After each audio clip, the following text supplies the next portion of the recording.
Welcome to the first part of the Roger Federer forehand video analysis series. Now in this series I want to take a close look at what makes Roger's forehand so great and also talk about some of the concepts that you can apply to your own forehand.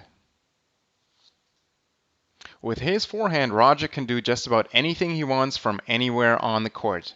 He can hit the ball with heavy topspin, he can hit the ball flat, he can create short cross-court angles, and he can also block the ball if really fast balls are coming into his forehand.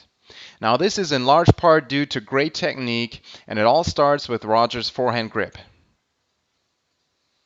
Here you can see an image of Roger with his forehand grip. This was taken just after a forehand shot where he still has his forehand grip in hand and hasn't changed the grip at all. Now Roger has a very conservative grip with his index knuckle on bevel number 3, which is often called an Eastern forehand grip. Let's take a look at a close-up here of Roger's forehand grip. The circle that you see here is Roger's index knuckle, and as we can see, it is positioned along the side of the racket on bevel number 3. Here you see an image from my tennis grips video where I show the Eastern forehand grip. Now on the right side you can see the index knuckle and heel pad as reference points, and bevel number 3 is on the outside of the racket, as you can see. If you haven't seen my tennis grips video, I highly recommend you go ahead and watch that one. You can find it on the YouTube channel. The Eastern forehand grip that Roger uses has a lot of advantages. It allows you to effectively deal with low balls as well as high balls. You can hit flat shots and you can also hit with heavy topspin.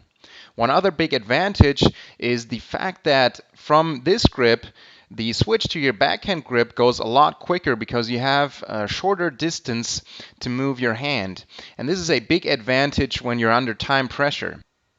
Two common examples where this comes into play are the return of serve and when you're dealing with really fast balls, especially on fast surfaces, where you have to make quick switches from forehand to backhand and the other way around.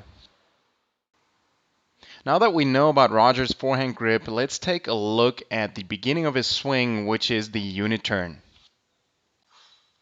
Here we see Roger with his feet in the air just before coming back to the ground for his split step. And here you can see the split step. Now this is the important part. From here, Roger is going to start with the unit turn. Let's take a look at that in super slow motion. As you can see, Roger initiates the backswing by turning his entire body as a unit. He's turning the shoulders and the hips until he gets into this fully coiled position. Let's take a look at that a few more times so that you get a really good visual idea of what the unit turn should look like. As we can see, Roger is really just turning the body and his arms are doing almost nothing. And that's a crucial aspect. Most players make the mistake of initiating the backswing with the arm and not using the body enough. One aspect that really helps with the unit turn is to keep the left hand on the throat of the racket while you're turning. Let's take a close look at that. As you can see, Roger keeps his left hand on the throat of the racket all the way until right here. From this position, he lets go of the racket with the left hand, but continues to straighten out that left arm and gets it all the way parallel to the baseline, which you can see right here.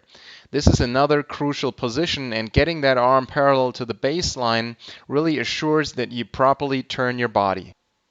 From here, Roger is going to let the racket drop and start his forward swing, which we'll talk about in the next video. Okay, so much for part 1 of this Roger Federer forehand video analysis series. We talked about Roger's conservative grip and the advantages that it brings with it.